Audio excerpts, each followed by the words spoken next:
Lesson 6, by the way, in the series, preparing, that's the key word here, for teen parenting. This is part 1. I'm going to start with a book. In his book entitled Teen Proofing, psychologist John Rosemond talks about the work that goes into parenting before your children become teens, before they become teens. And his point is that if you do the hard work of parenting when your children are young, you're going to have less problems when they reach those teen years. I think all parents probably know that already, but he underscores the importance of this. I can highly recommend his his is a no-nonsense, old-fashioned approach to parenting.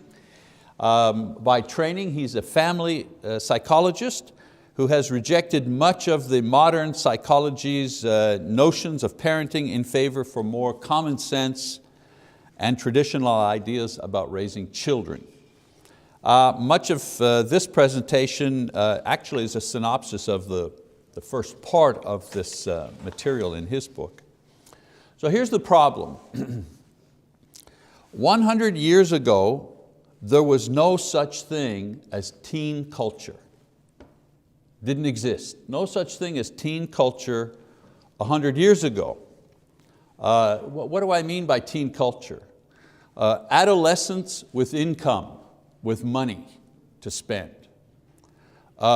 Media devoted exclusively to teenagers.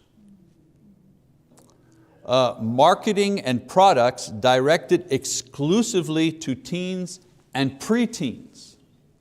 You got guys sitting in a room, guys and girls, sitting in a room figuring out a marketing campaign aimed at 10-year-olds. Didn't exist 100 years ago.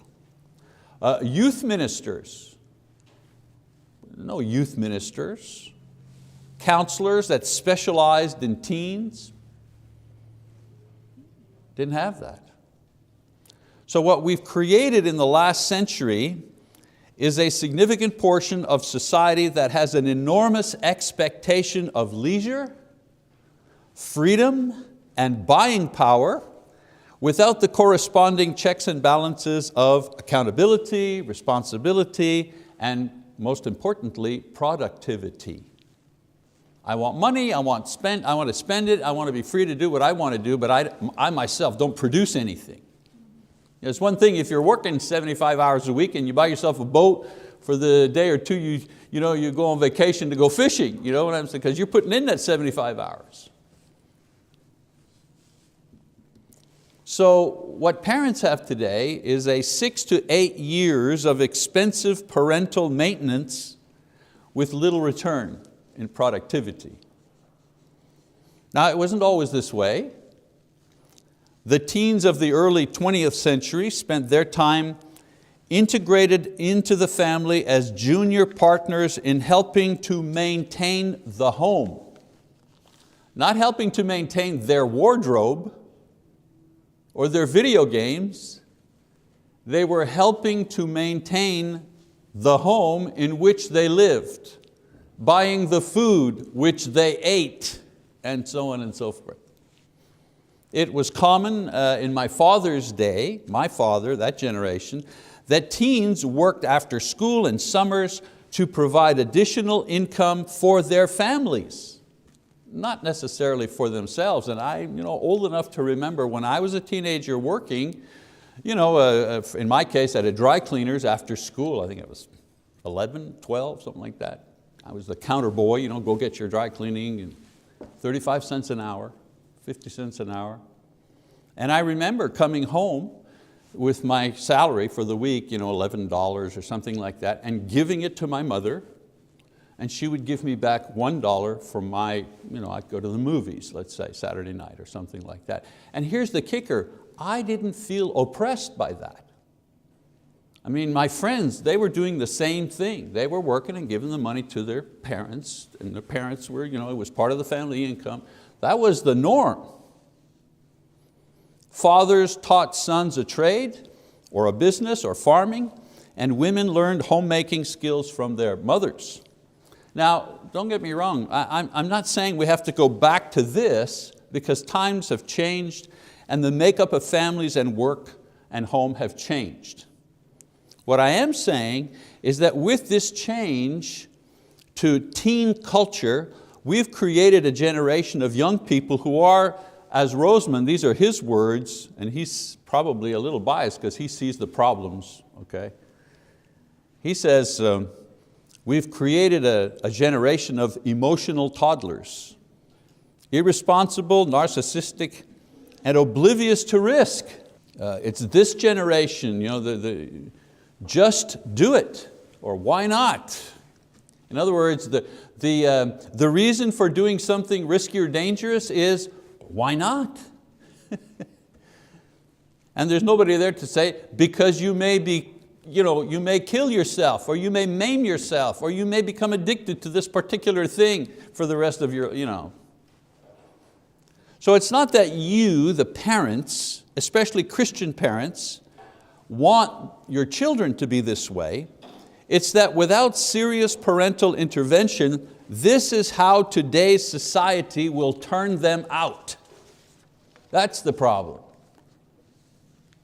Modern society is not a good partner when it comes to raising Christian children. That's the problem.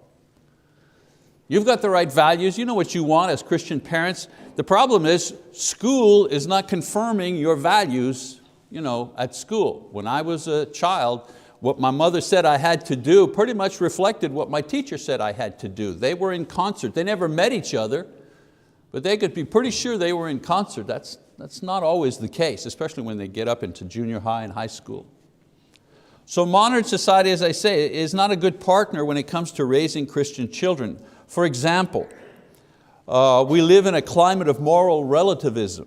In other words, sexual practices that were considered unacceptable and morally deviant 50, 60 years ago are now morally neutral. My daughter and I went on a trip this past week to her college. It was her graduation, I had to get that in. And we happened to be in the airport, and we saw a picture of a young woman, very pretty young woman, wearing practically nothing, underwear and a bra or something. And I mean a huge 6 foot high by 4 foot across color picture close up of this woman. And we were walking by and I said, you see this here? This would have been considered pornography 100 years ago. This would have been porn 100 years ago. Now it's like, it's nothing. Little children are going through the airport, seeing how many images of near nakedness. A girl in a high school back home made a complaint to the teacher and to the principal that there were two girls who were kissing, romantically kissing in the hallway, and she objected to that type of behavior. Guess who was censored? Guess who was punished? Not the two girls, the one making the report was punished. She was accused of being prejudiced against the gay lifestyle, censored by the school. So today, teens exchange sexually suggestive or explicit pictures of themselves with phones and tablets, whatever. I would say today's youth, they simply applaud sexual immorality. Look at the heroes. The young women who are the stars, for example, the media stars today. Not exactly examples of sexual purity, respecting themselves, but they're the heroes. You get young men, young women around the block to go to see a concert of a young woman who may have a lot of talent, singing wise and talent for performing, that 100 years ago that performance would better be in a strip club or a gentleman's club. The type of dancing and the clothing and so on and so forth, it would have been not acceptable at all. It would have been a no-brainer. Today, what's worse? You have parents bringing their children to that concert. We have weakened disciplinary practices, children taking parents to court. Teachers not allowed to discipline their students, not allowed. A 16-year-old can murder somebody in cold blood and be walking the streets again when they're 20. And of course, I think this is the worst right here, overheated materialism. There's always materialism. We got to buy stuff, right? I mean, people have had to buy food and food for their horses. No matter what generation you're in, there's always materialism, always. You have to eat. I'm saying overheated materialism. Parents cannot keep up with the demands of their children who are stimulated by 24/7 media barrage to buy stuff. I mean, the 8-year-old wants their own phone, never mind, they want their own Facebook page. And so raising children, especially in their teen years, is very difficult in this type of climate. Very difficult. When our children reach this stage, meaning when our children reach the stage of getting into the teen years, we want to prevent them from becoming secretive and uncommunicative to us. We don't want that to happen. We don't want them to become overly argumentative and defiant with us. I don't care what you think, I don't care, I'm going to do it my way. Well, you're grounded. Well, I don't care. We don't want that attitude. We don't want them to fall in with the quote wrong crowd. We don't want them to use drugs and abuse alcohol and become sexually active, or we don't want them to run away. We don't want them to harm themselves. We don't want them to take foolish risks. We don't want them to become depressed. We don't want them to become suicidal. We don't want them to binge watch a program that's about suicide. That's the biggest program on TV at the moment. What is it, 13 Reasons? Is that it? We don't want them. I mean, have I covered all of the fears that parents have? We could keep going here. So what we want to develop while they are still young is a parenting model that will eventually produce two things when they become teenagers. Number one, we want to develop their character in such a way that they take responsible control of their lives when they are teenagers, not when they grow up and they're married and they're gone. We want them to be able to do that while they're still teenagers. And number two, we want to help them make self-protective rather than self-destructive decisions as teenagers. Again, a lot of parents think, well, that's what I want them to be when they're adults. Too late. Too late. You want them to be able to do that while they're teenagers. These two are the holy grail, if you wish, of teen parenting. But the work to achieve these two goals begins long before your child becomes a teen. Here are three basic stages from birth to adulthood that children go through, and how we parent them during the first two periods, how we parent them during the first two periods will have an impact on what kind of teenagers they become and what our parenting experience will be like when they are teenagers. So I want to briefly go over these before we talk about parenting teens, which I'll do in the next session. Stage one. Stage one is infancy to early toddlerhood, somewhere around 2 or 3 years old. During the first 2 years of life, the child is treated like he was the center of the universe. Total strangers will kneel before his throne just to get a smile, right? Parents are there to serve, and quickly. I want it now. I want it now. I don't care how you feel, I want it now. Of course, this is normal because the child needs caring for and is aware only of his own central position in the world. He, she, you know what I'm saying. But then at around 2 years of age, a revolution should begin. Parents begin, or should begin, to shift roles from caretaker to authority figure. Now, parents begin to teach right from wrong, obedience, discipline. We usually call this time the terrible twos. And we call this time the terrible twos because the child does not like this new order of things where mommy says no 500 times a day, right?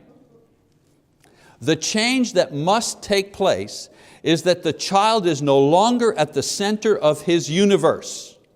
The parent is. The parent becomes the center of his universe. From now on, the child will pay more attention to the parent, meaning respond to or accommodate, than the parent towards the child, cater to, cave into. From about 2 years onwards, the child must be made to understand that the parent is in charge, not the child. Sounds so easy, doesn't it? But that's the task, that's the job. You're wondering, what am I doing? What do I have to do? That's it. What are my objectives? That's it.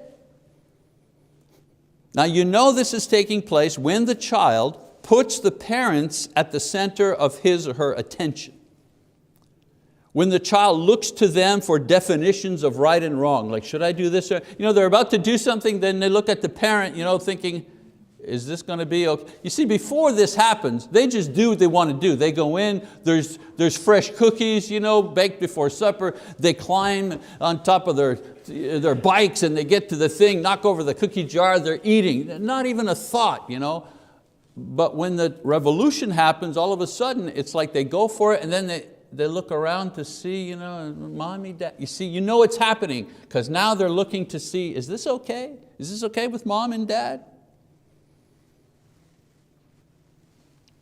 The revolution is happening when the child feels secure that his parents are able, willing, and actively taking care of him and protecting him. When the child seeks their approval, wants to please them. When the child finds his identity within the family. In other words, I'm the big brother, or I'm mommy's helper, or I'm daddy's girl. That's good. As I've already stated, at this stage the goal for parents is to go from caretaker exclusively to authority figure. Of course, we're still caring and nurturing for the child, but we're adding the dominant element of authority. Authority is good. Unfortunately, many parents are unwilling to pay the price to force their children from one stage to the other. They fail to apply the pressure needed to force the unwilling child out of infantile self-centeredness. You have to force them out of that. They're not going to go by themselves. They will stay in that mode forever if you don't push them out of it. They cater, parents do. They cater, they cave in, they cop out, they run away, they give up. Hey, let's just let daycare handle it. I know, brutal. How many times have I heard young parents say, whew, I've gone back to work, I love my job. And what they're really saying is, I like this job way better than that job. I like my job as a paralegal a whole lot better than I like my job of forcing my toddler out of his terrible twos into a more mature position. That's much harder work, I'd rather go to work. Let daycare handle it, let grandma handle it. The result are children who are self-centered, selfish, undisciplined, and antisocial. I tell our daughters, and all of our girls in our family, they have children in this age range, that they're at the bricklaying stage of parenting. Like bricklaying, dealing with children going through this transition is hard physically, it's tedious, and it's seemingly endless. But every no, and this is important, every disciplinary action seen to the end, and every repetition of the rules is like laying one brick. Eventually, the 10,000 bricks you are carefully laying down form a solid wall, something that can withstand pressure, something that you can then build on. If you persevere in this task during this period, then you will have well prepared your child for the next stage of development. The next stage of development is the early and middle childhood stage, from 3 to 11. Now, there are goals in parenting children at every stage of their development. So when we're confused and tired and we feel defeated, we should review these goals so that we can be reminded just what it is that we're trying to accomplish as parents. Of course, sometimes our strategies might change, the things that we do to reach our goals, but the goals themselves always remain the same. For example, the goal in the toddler stage is to establish your authority and your child's positive and steady response to it. That's the goal. When mommy says no or daddy says no, it's no. Now, you may have to use a whole bunch of different strategies to enforce that, depending on the child. Not all children are the same. But the goal is always the same. You will obey. You will respond the first time. You will do what I say. I know it sounds, oh, is that terrible? What about the child's feelings? Don't worry about that. You will not regret doing this.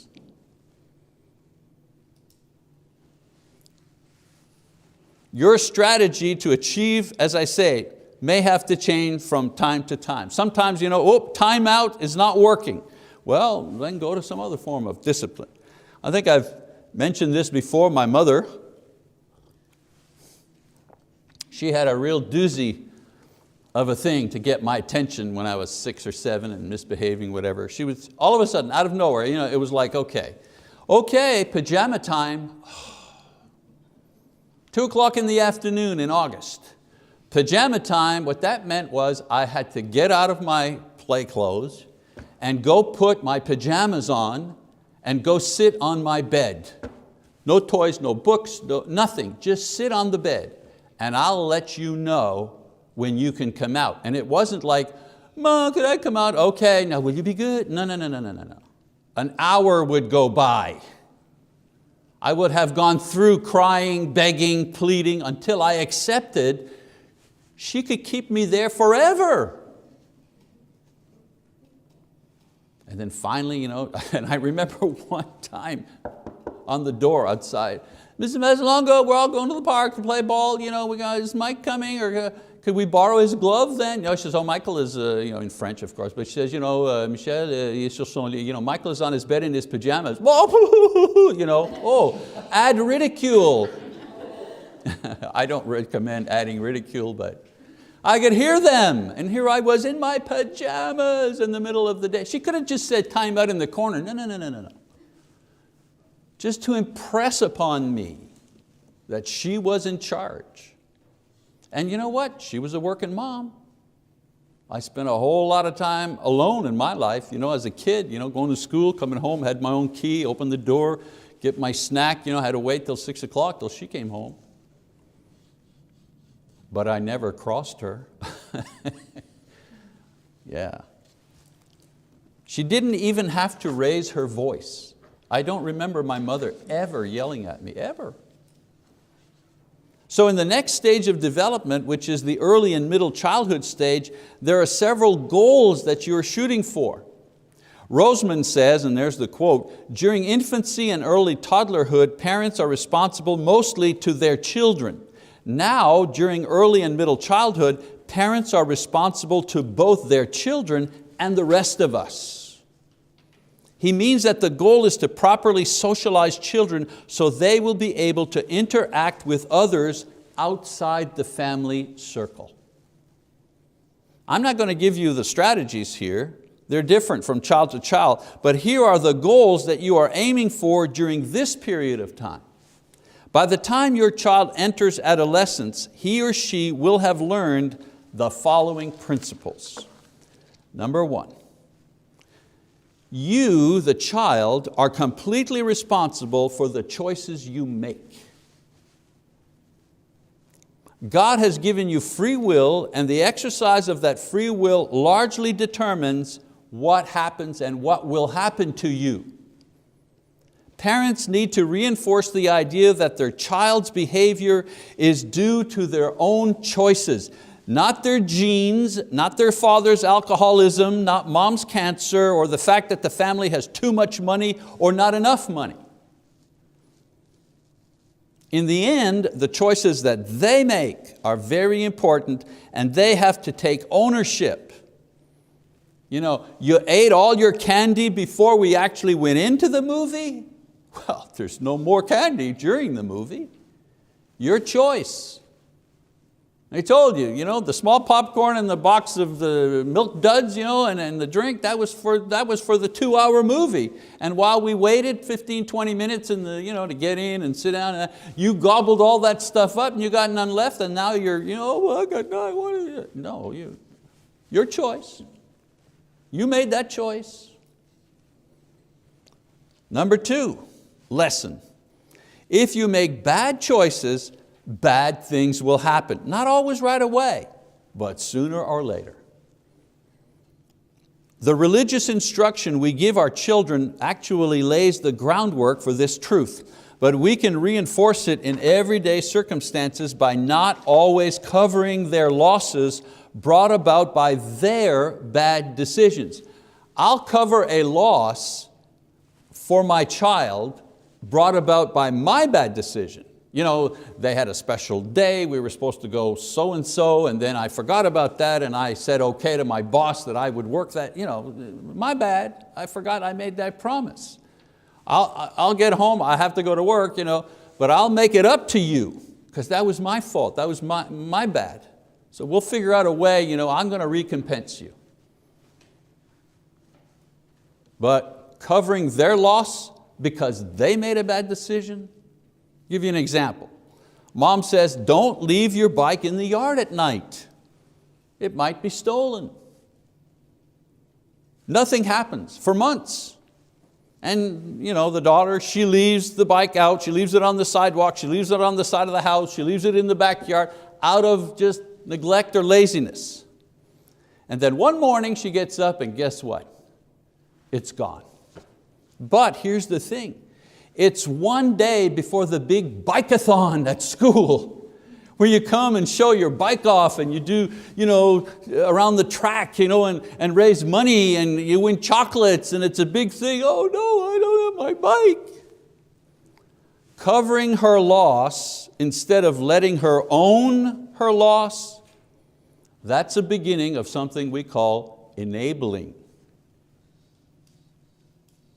If a child doesn't learn that bad choices bring bad consequences at this early stage, imagine the problems awaiting her when she's a teenager and she's driving your car, not just her own bike. Now remember, I've got 30 minutes here to do this lesson. I can't cover every exception, obviously. We're not going to allow a child to make a bad decision that'll put their life at risk. We're the parents. We ought to have the wisdom to know which things, which failures will we allow them to undergo in order to teach a valuable lesson or not. Number three, what am I trying to teach my kid? You're responsible, bad choices equals bad results, and good choices equal good results most of the time. If you make good choices, bad things are less likely to happen. This is the hardest lesson of all because it teaches them about sin and the imperfect world and the problem of suffering. Unfortunately, the message in school and most counseling is that if you do something good, you deserve something good in return. You deserve it. And this would be nice if it were true. But the world does not work this way, and we do our children a disservice if we indoctrinate them with this false idea. Remember, you don't get a trophy just because you ate your peas. The truth is that the reward for doing the right thing is the knowledge that you've done the right thing. That's the reward. That's the essential reward. Sometimes you're rewarded for doing the right thing, and sometimes you're not, and sometimes you're even punished unfairly for doing the right thing. For Christian parents, this is much easier to explain because our faith calls us to do right as an extension of who we are in Christ. Why should I do this, Mom? Because we're Christians, that's why. That's how we operate. That's how we, that's our response. It's easier for us. The doing of good is a function of our new life in Jesus, not some ethical bargaining tool to gain favor. So let's review very quickly. The goal of parenting, 0 to 3 years old, the parent is in charge.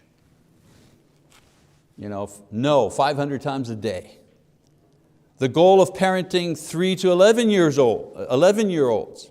As parents, we want our child to learn how to lead himself by, number 1, realizing that he is responsible for his own life, and you are giving him this responsibility little by little as he or she matures. Now, if I wanted to do an object lesson here, I would have a rope. And there's a long rope, let's say it's 10 feet, right? And your child has one end of that rope, and then there's only about a foot between you and the child, and you have the rest of the rope and you're holding. They've got a little bit of rope. They can slack it off or extend it for about a foot. And your job, or our job as parents, especially during that 3 to 11, is to kind of let that rope, a foot and a half. Let's see how that works, 2 feet, 3 feet. I used to tell our children, my job is to help you be completely free of me. I'm giving you rope as I see you can handle rope. If I see you can't handle rope, I start pulling it back in. If I see you can handle the rope, then I give it back out. Emily, our daughter, 15 and a half years old, she had a driver's license, she had a car, she had a job that she worked sometimes at night to go to at 15. Because why? Because we felt we could give her a lot of rope. Not so much for others, won't mention any names. But you see the imagery there? I would expressly tell them, I am not against you being free. I'm not against you being independent. I am certainly not against you, being your own person.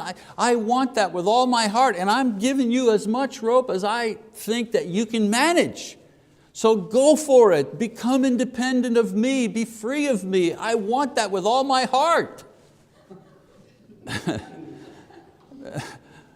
Should I add free with your own income? Not free on my nickel, but that's a whole other lesson. But you know what I'm saying. I purposefully told them, my job is not to restrict your freedom. My job is to give you your freedom. But since I'm way older than you, and I have more experience than you, we're going to allow me to be the judge of how much rope you get, not you. And they managed. So we have to teach them to realize that they're responsible for their own life, and you're giving them this responsibility. Secondly, that they are taking ownership of their choices and they are learning the lessons that these decisions teach them. No enabling, helping, guiding, providing what's sometimes missing, but we allow them to own the consequences of their bad choices in all reasonableness. And then thirdly, They need to understand the motivation for making good choices is faith, not reward, and accepting that the world is not always fair. But God will do justice in the end. The beautiful thing about us as Christian parents, we have an answer to the hard questions. Why do little babies die of cancer? We have the answer to that question, whereas others don't. So the early childhood and middle years are when parents teach their children how a compass works. This is how it works. If you point it this way and you don't follow it and go that way, you may get lost. You teach them how it works. The teen years are when the parents help the child learn how to use that compass. And next week we're going to talk about the next stage, the terrible tweens. Another thing that didn't exist 100 years ago, didn't even exist 50 years ago, but now we have a new subclass. It used to be, you were a preteen, then you were a teen.